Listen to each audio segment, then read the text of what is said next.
Welcome to Hub History, the show where we share our favorite stories from Boston history. This is episode 109, Bohemian Boston's Gay Grandpa. Hi, I'm Jake. Co-host Nikki had oral surgery yesterday, so you're going to be stuck with me this time. This week I'm talking about a classic Boston Brahmin. Prescott Townsend was born into Boston's elite in 1894. He graduated from Harvard and served in World War I. All signs pointed to a very conventional path through life, but Townsend's trajectory would take him far from the arc followed by his contemporaries from the Cabot, Lowell, or Adams families. Instead, Prescott Townsend would be active in radical theater, experimental architecture, and, surprisingly late in life, he would help found the American gay liberation movement and lead the first Pride Parade in 1970. But before we talk about the surprising life and times of Prescott Townsend, it's time for this week's Boston Book Club selection and our upcoming historical event.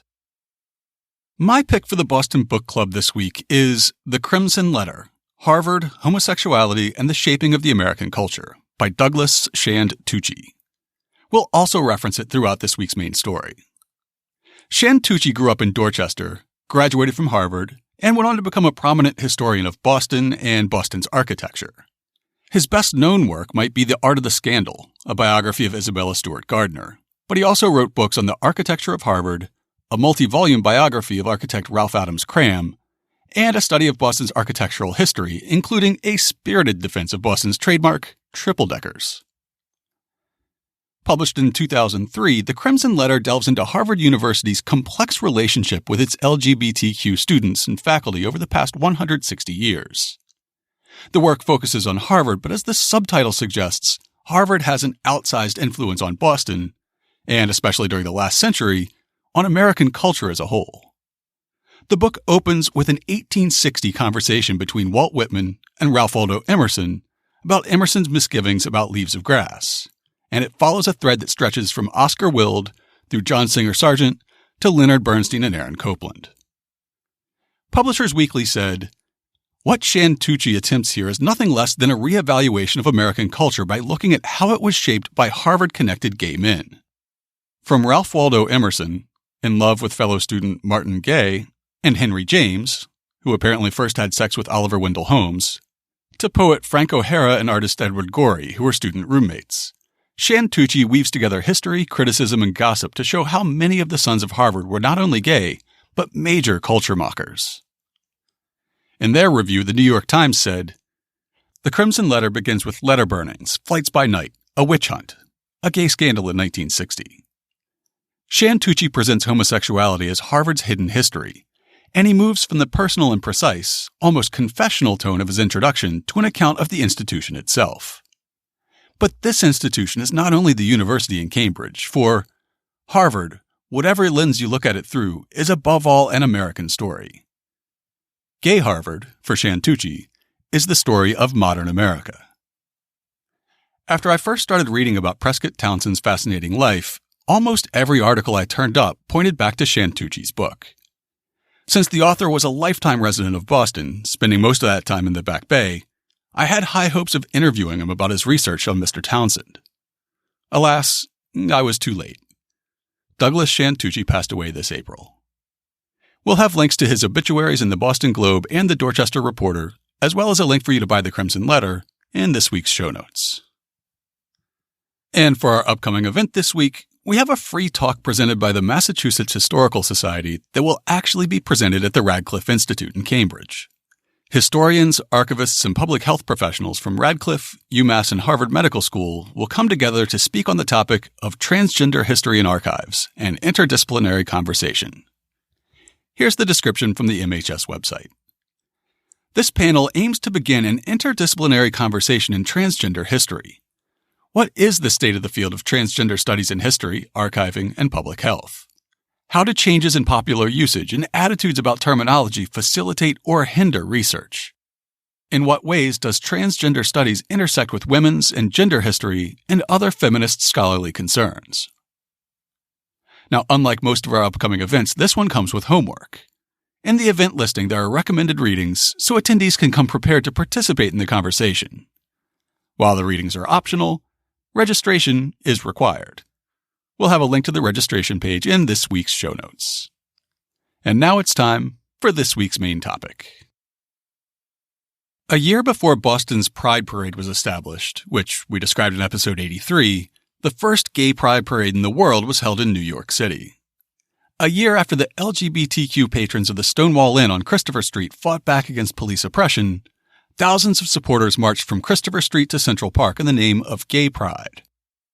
Among the organizers who led the parade was a Bostonian who'd driven down for the day. By then, he was 76 years old, often dressed in old and tattered clothes, with a white beard halfway down his chest and unruly white hair. Despite appearances, this rumpled old man was one of the nascent movement's leaders. A biographer would write, "I can think of no one more responsible for launching the gay rights, gay liberation movement than Prescott Townsend. There were no demonstrations, no protest marches for gay rights before Prescott, and he was always on the spot for an organized protest." While he may have looked like an aging flower child by that point, or perhaps like a homeless person, Prescott Townsend was the ultimate Boston Brahmin. He could claim to be descended from 23 different Mayflower passengers, and his third great-grandfather was Roger Sherman, who grew up in Newton and went on to represent Connecticut in the Second Continental Congress and eventually in the U.S. House of Representatives and the U.S. Senate. Sherman signed the Declaration of Independence, the Articles of Association, the Articles of Confederation, and the Constitution. He was, as Townsend would observe dryly, the only man to be so inconsistent. By the time Kate and Edward Townsend welcomed baby Prescott into the world in Roxbury in 1894, their intertwined families were related to a veritable who's who of Boston historical figures, from Bunker Hill hero William Prescott to abolitionist Wendell Phillips. Young Prescott grew up in the family homes in Roxbury, Brookline, and the prestigious Back Bay, benefiting from the significant family fortune that only grew as his father's success as founder and president of a coal company increased. Townsend's father died when he was 15, and he began regularly seeing a Freudian psychiatrist. During roughly the same period, Prescott came to a realization about himself and his sexual identity. Two of the most significant sources we use, both The Crimson Letter and Charles Shively's book Before Stonewall, draw upon an unpublished manuscript by Townsend's authorized biographer Adrian Cathcart. In The Crimson Letter, Shantucci quotes Cathcart's account of Townsend's awakening as a teenager when, "As soon as he had realized that his physical affections were directed toward those of his own sex, he informed his parents, who were, he said, understanding, only warning him to be careful." The Townsend family placed a value on education and seemed willing to pay handsomely for the best educational opportunities. Girls in the family were sent to Bryn Mawr, while boys were expected to go to Harvard. Prescott grew up in the age of Teddy Roosevelt, and TR cast a long shadow for a young man about to enroll at Harvard. Taking a cue from TR, Townsend took what we might today call a gap year, as described by Charles Shively. Townsend early embraced paths untrodden. He came through Harvard when manliness was the norm, and when Bull Moose Theodore Roosevelt was a hero. If TR's Rough Riders inspired him, Prescott certainly deviated from TR's ideal of what that might constitute. Like Roosevelt, he went west for adventure, and in the summer of 1914 worked in the logging and mining camps of Idaho and Montana. Here he came in contact with the freewheeling industrial workers of the world, the Wobblies, who were organizing unskilled and itinerant workers. Their anarchist politics left a strong imprint on the impressionable youth. He probably witnessed camp dances where the men got along without women and lived outside the norms of traditional society. At the very least, the lumber camps and the IWW gave Townsend a view of the world far beyond Harvard and Yankee Boston. After this gap year, Prescott entered Harvard in 1914 as a member of the class of 1918. A 2014 article in the Harvard Crimson looked back a century and compared the challenges that the incoming class of 2018 faced with those that the class of 1918 had overcome. It was easy to get in then. No personal essays required, just a series of entrance examinations. 73% of applicants were admitted. Admittedly, there are a lot of reasons to discount these numbers. The exams required special preparation available at only a few elite prep schools. There was no Common App, no female students, and only 937 people applied. Along with his studies, Prescott Townsend pursued athletics. joining the tennis team as one of the school's top players. During his freshman year, he recalled having his first physical relationship with a man, a classmate and a fellow athlete, a polo player. This finally confirmed the sexual identity he'd suspected of himself for several years. He would tell an interviewer, "I didn't ever feel guilty, but I was very frightened." This was, after all, an era in which being outed as gay would result in instant censure, likely expulsion, and the loss of all social standing. Despite this early exploration, Townsend didn't have much time to reflect on his evolving identity. As he told the same interviewer, "Becoming involved in gay life was a slow process for me because I was so busy going out to dances with girls and working hard on my studies. My brothers before me had been very active with girls socially. Because of this, and because I was in the social register, I was always being drawn into things." Even more than sports or social obligations, Prescott Townsend's Harvard years seem to have been occupied with the preparation for what seemed like America's inevitable entry into the Great War that was already raging across Europe. As TR before him became Secretary of the Navy, and JFK after would join the Navy, PT began training for service in the Navy. In 1916, he went on his first long training cruise with the Navy Reserve. According to an August 20th Boston Post report from Block Island, Townsend was among the volunteers who have been acting as petty officers for their division when 2,000 naval reservists invaded Block Island for a 4-hour shore leave. The sailors made their visit memorable by monopolizing the jitney buses, hiring all the beach ponies in sight, buying the entire available supply of cigarettes, eating up the ice cream in the village, congesting the bathing beach, and otherwise making a record for themselves in this unpretentious little summer resort. The article emphasized that the local women were more friendly than usual because they knew the Boston contingent was made up of many Harvard men, including heirs to vast fortunes. It also stressed the less martial aspects of the cruise. The night before their arrival on Block Island, Boston rowers from the USS Virginia and Kearsarge won a crew race. Then the next day, visiting parties from all the battleships came aboard the Virginia following the races to congratulate the crews and were entertained by the Virginia's band and an especially fine movie show. A feature of the show was a number of humorous sketches aboard ship of the civilian sailors. Following that cruise, Townsend enlisted in the Naval Reserve properly. Charles Shively expanded the service record listed in the Harvard Class of 1918's second annual report. In April 1917, he enrolled as Chief Bosun's Mate in the U.S. Naval Reserve Force, was appointed Ensign September 18th, and was assigned to the USS Illinois in the Atlantic Fleet. After a short time at sea, he transferred to New Orleans and then attended the Texas A&M Naval Unit to learn secret military codes. He was released from active duty January 25, 1919, shortly after the end of the war.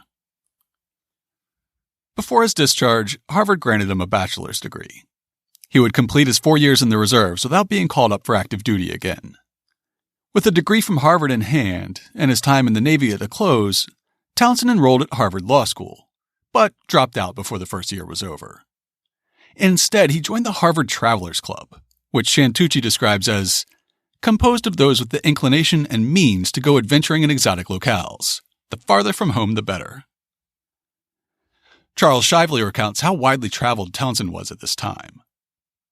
As a member of the Harvard Travelers Club, Prescott made several memorable trips, one into North Africa and another into communist Russia.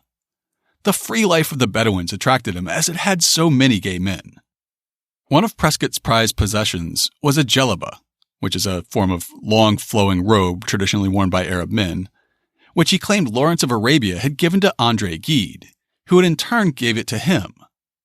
Since the garment, along with many other prized manuscripts and mementos, was lost in one of his several disastrous fires, DNA tests can never be run to see whether either Gide or Lawrence once wore it. Nonetheless, the existence of the garment and Townsend's attachment to it, similar to that of Christians to their relics, demonstrates how highly he regarded the homosexuality of the Bedouins, his connection with Gide, and fantasies of Lawrence in the Arabian sands. Shantucci picks up the same thread. Lawrence of Arabia was probably very much in Townsend's mind that year in North Africa, as he outfitted his mini caravan of camels and camping gear with a whole retinue of youths as guides, cooks, and whatever, willing for both work and pleasure, one assumes. How many gays with the means, Lawrence was not the only one, John Singer Sargent was another, found in this era both adventure and solace in distant and exotic locales. Indeed, some of Townsend's experiences on this expedition were akin to Lawrence's own.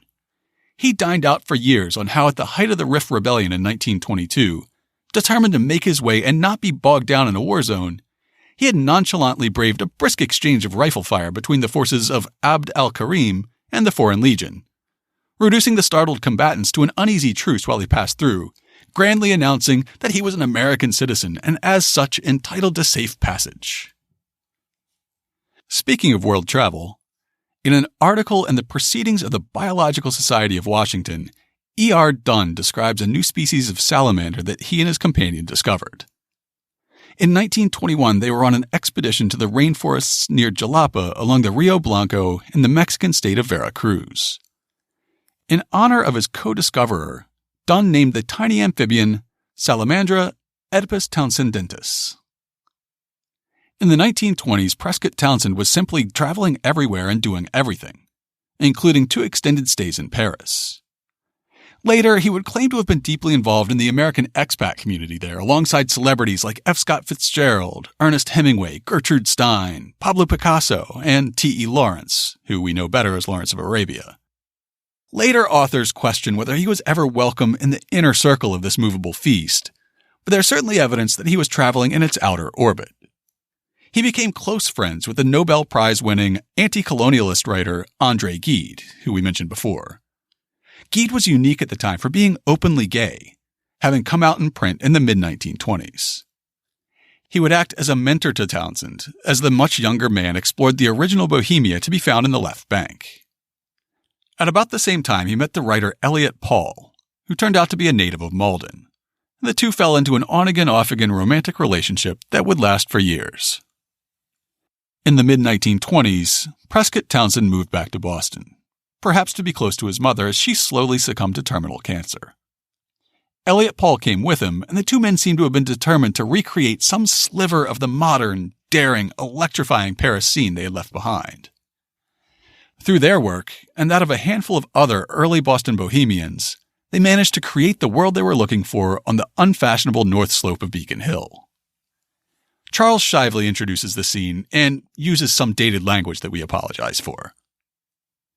The back of Beacon Hill, where Prescott lived most of his adult life, approximated New York's Greenwich Village and, in some ways, even the left bank in Paris.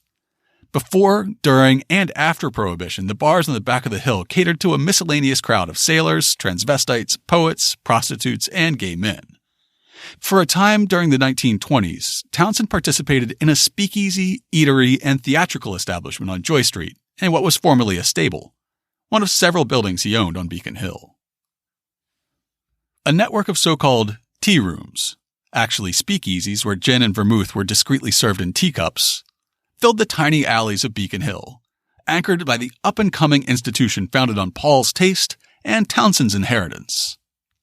Shan Tucci describes how Townsend himself, meanwhile, in an old brick house he owned at 75 Phillip Street, opened what was, one may be sure, one of the livelier of the new tea rooms, the Jolly Roger, and an adjoining ground-floor bookshop named for Paul Revere of all people. Townsend was ever the patriot. It was adorned with piratical murals. Perhaps the joke was that the pirates were gay enough. Certainly Townsend is known in these years to have been a member of a Cornhill poetry reading club, or arts club, or a gay bar. No one seemed sure even then what it really was. If it was a gay bar, it was one of Boston's first, called Pen and Pencil.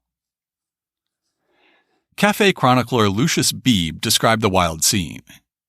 There were hints of even more exotic practices, and prominent Bohemians were apprehended in raids on Negro nightclubs in the South End. The studios of Myrtle and Mount Vernon Streets on Beacon Hill were subjected to frequent raids by embattled officers, who visioned counterfeiting, cocaine vending, and worse, wherever a bayberry candle glimmered in the neck of a discarded whiskey bottle. Usually, however, they discovered nothing worse than a temporarily decommissioned playwright or Harvard Latin instructor under the bed. In Prescott Townsend's former stable on Joy Street, he and Elliot Paul established a new playhouse in 1922, called the Barn Theatre. It was inspired by the small experimental theaters the pair had seen in Paris, and in no small part by the Provincetown Wharf Theatre that had been founded in 1915. Without citing sources, Beebe claims that these improvements were made possible by expeditions for purposes of lust and pillage, during which Paul and Townsend liberated building materials from quarries and lumber yards. For one heist, quote, Elliot Paul put in an appearance with 1,000 of red-glazed brick. At another, Townsend dragged into admiring Joy Street behind his car the main steel strut of the Court Theatre, then in the process of demolition. Victims of these expeditions complained that their stock, quote, vanished down the road in the hands of persons they usually described to the police as having donned fancy dress for the purposes of disguise. Beebe's description of Townsend at that time leaves little question as to who preferred fancy dress. Paul's constant associate was a rangy youth named Prescott Townsend, whose strictly accountable background and actual supply of ready cash were not particularly held against him, even in the most enlightened circles. Townsend emerged from Harvard Law School, possessed and wore a raccoon skin overcoat that was the envy of Cedar Street, and could talk informatively on any given subject for the space it required his auditor to consume precisely a quart of gin. Within a very short time, the Joy Street compound had grown and evolved into an artist's colony in its own right. A 1925 advertising flyer for 36 Joy Street promoted, among other endeavors, the Barn Bookshop, Sally White's Costumes, a Victorian-inspired interior decorator, a basket maker, a ballet instructor, unusual photography, and wrought iron by Prescott Townsend. Entertainments included the Brick Oven, a gift shop and tea room operated by Miss Jordan, the Saracen's Head Coffee House, with lunch and dinner served daily and chicken and waffles every Thursday, and, of course, the Boston Stage Society, a small theater producing 6 plays from November to May, 8 evenings a month. Admission was by membership only. Despite its higgledy-piggledy construction and somewhat shady origins, the Barn Experimental Theater went on to make a significant contribution to the city's artistic history.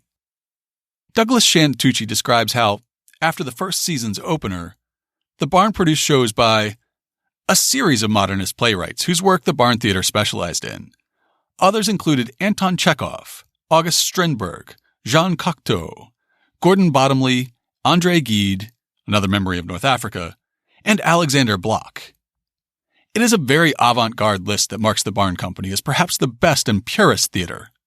Amateur, but dedicated and pioneering.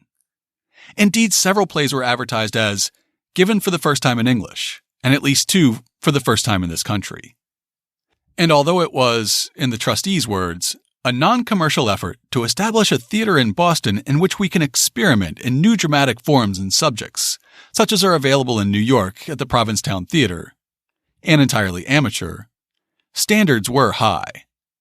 The Barnes productions were linked to the 47 workshop of Professor Baker at Harvard, referring to that professor's nationally important course on playwriting. Poet Robert Hillier, who lived in a muse of Charles Street on Beacon Hill, and who had just been appointed to Harvard's English faculty, was also involved.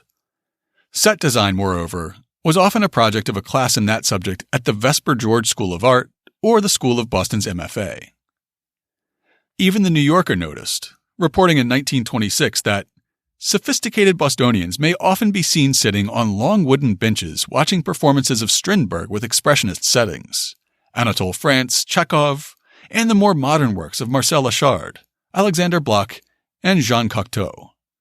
In any event, simply by opening, much less sustaining, the Barn Experimental Theater, Townsend and Paul had achieved much.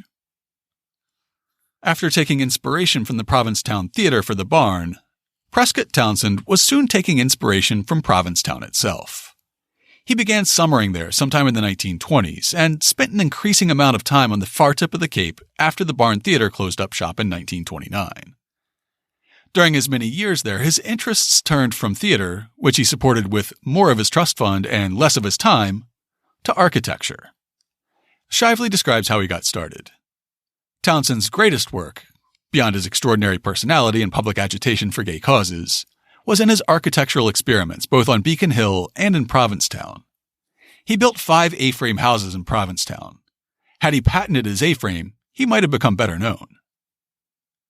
As he became established in P-Town, he began assembling a compound he called Province Townsend at 1 Bradford Street. If I read the map correctly, it's the site of a playground today. His designs used found materials like driftwood, bubbled plastic sheeting, and ship parts to reflect his idea of what P-Town felt like. The entryway to his own home, called the gangway, was made from a ship's actual gangway. Adjacent to it was a large wing with a dormitory accessed by a ship's ladder. Here, he sheltered young runaways, gay, straight, and otherwise, many of whom had nowhere else to go. On his blog called Building Provincetown, The History of Provincetown Told Through Its Built Environment, David W. Dunlap describes how one of the young runaways who found his way to Prescott Townsend went on to become the world-famous director of Pink Flamingos, Hairspray, and Crybaby. In the summer of 1967, this teeming Bohemian cohort included 21-year-old John Waters and 20-year-old Nancy Stoll of Baltimore, soon to become much better known as Mink Stoll, a name Waters gave to her. She was briefly engaged to Townsend. Also dwelling in Townsend's tree fort were Nancy's sister Seek and Alan Dahl. It was like living with a lunatic Swiss Family Robinson, Waters wrote in Shock Value. Part of the apartment was made out of a submarine, and trees grew right up through the living room. The only real problem was that when it rained, it was like being outside. There was no rent. You just had to be liked by the incredibly eccentric landlord. No matter. Waters recalled in an interview with Gerald Peary for Provincetown Arts, I can remember it as some of the happiest moments of my life, of complete freedom for the first time. I was away from everything I rebelled against. The sad final chapters of Townsend's life began as his years in Provincetown came to an end. The environment of complete freedom that he cultivated at Prescott Townsend may have rubbed the old Yankee townies the wrong way. After a fire burned the entire compound to the ground in 1968, Charles Shively reported that some believe that his house was torched deliberately. This was because shortly before the fire, 3 of the selectmen of Provincetown had issued an appeal to all decent people, complaining that we are not getting the support we should in an effort to rid our town of these degenerates. The appeal concluded with the call, "Let us not permit our town to become a Sodom or Gomorrah." After the fire, Townsend retreated to Beacon Hill, where he owned 2 properties.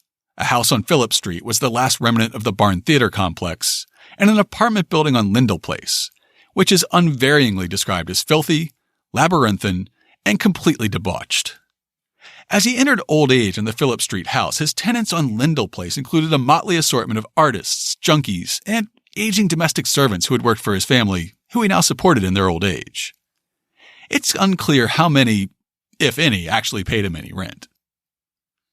In 1971, first one house, then the other burned.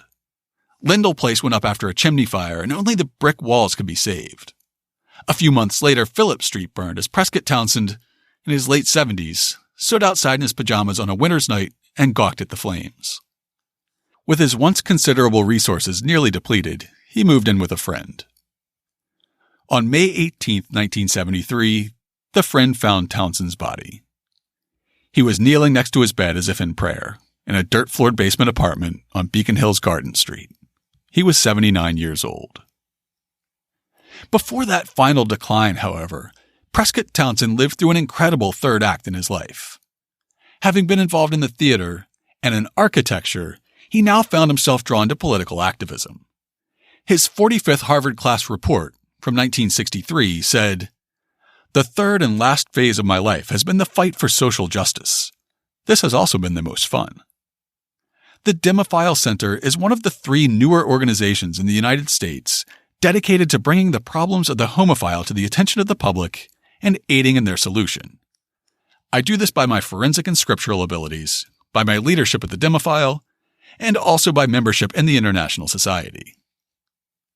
Townsend's political activism actually had its first awakenings decades before, as Mark Crone recounts in Boston Spirit magazine.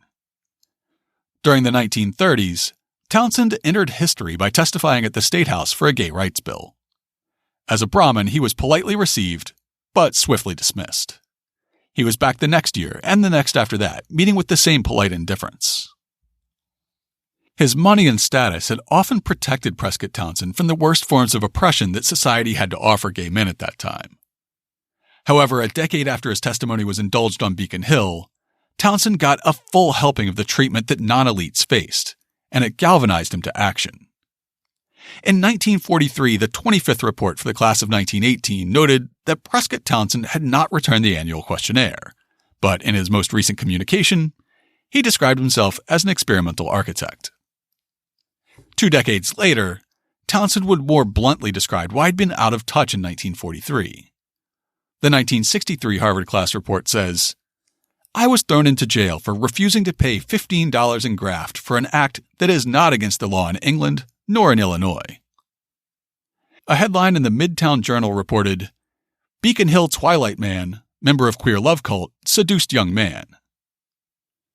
Douglas Shantucci did his best to peel back the layers of rumor and cover-up to describe what had happened. The precipitant of this third and final phase of Townsend's improbable life story? In 1943, he was caught having sex. Rumor always had it that it was in one of those deep entryways on Beacon Hill's historic Mount Vernon Street. Someone opened his door and presumably called the police. And this fiercely honest Boston Brahmin queer of Bohemian fame, having long since discarded his parents' advice to be careful, was not about to back down. Townsend's defining moment had come, and though the police captain was open to a modest bribe, Townsend, though certainly savvy enough to have paid off the cops in the days of his tea rooms, was in a matter of this sort determined to stand on principle. So he went to jail. Unfortunately, Massachusetts law at that time treated any act of homosexuality as an abominable and detestable crime against nature. Prescott Townsend was sentenced to 18 months at hard labor in the state penitentiary on Deer Island. Perhaps all the sunshine and exercise reminded Prescott of his years in the Navy, or even the time he spent cutting timber out west, because by all reports he served his sentence in remarkably good spirits, finding immense amusement in the fact that his imprisonment had finally gotten him kicked out of the social register. Soon, his sentence was up, and as Mark Crone recounts, as it turned out, he was released on VJ Day. He said later, when he saw the celebrations in town, he thought they were for him. Townsend had never been in the closet by any measure, but after 1943, he began to seek out ways to push harder and more publicly for the cause of gay rights. Soon after, the Mattachine Society was founded in LA in 1951 as the first service and welfare organization devoted to the protection and improvement of society's androgynous minority. Townsend jumped in with both feet.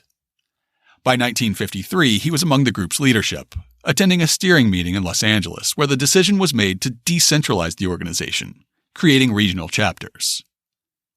The first East Coast chapters were New York's in 1956 and Boston's in 1957. Prescott Townsend was the motivating force behind the Boston chapter, and his in-your-face confrontational style soon opened a rift with the parent organization, as Charles Shively describes. The division between what in Boston has often been called the good gays and the bad faggots carried over into the Mattachine Society in 1957. Prescott organized the first chapter in Boston, and he also attended meetings of ECHO, the East Coast homophile organization. As the Boston group grew, with larger meetings, newsletters, and prominent speakers, the good gays soon voted Prescott out of leadership. Pushed aside, he then left to organize his own Boston Demophile Society. It should be mentioned that both homophile and demophile were early words for homosexuality, though demophile was considered more accepting of a broad range of sexual identities. As we already alluded, the Demophile Society became Townsend's passion project. In 1959, just 2 years after breaking from the Mattachine, he wrote to that organization with a proposal to introduce sodomy law reform in Massachusetts. The Mattachine Society's response illustrates the break between their gradualist approach and his radical one. Let me say that I feel it is still too early in the history of the Mattachine to sponsor a bill in a state legislature concerning a change in the sex laws. I personally feel that we should wait until we have the support of psychiatrists, ministers, lawyers, and others who could testify on behalf of such an action, and who could vouch for our integrity. We do not have that professional backing at this time. Undeterred, Prescott Townsend plunged ahead. In 1958, he wrote editorials in favor of marriage equality, saying, "I believe homosexual partnership must be worked at more than any other." He developed his own snowflake theory of human sexuality, advancing the idea that every human libido is unique. In the words of Cathcart's unpublished biography, what he was after was sexual liberation, freedom on a universal scale without regard to gender or sexual orientation. When he said no two are alike, he meant exactly that.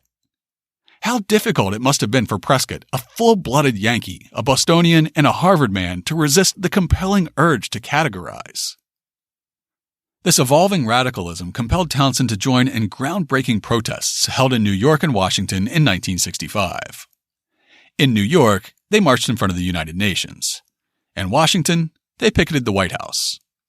In The Other Side of Silence, John Lockery described the first widely publicized gay rights demonstrations in America. The Washington action, with 10 participants, 7 gay men, 2 lesbians, and a straight woman friend, took place at the White House on Saturday, April 17, 1965.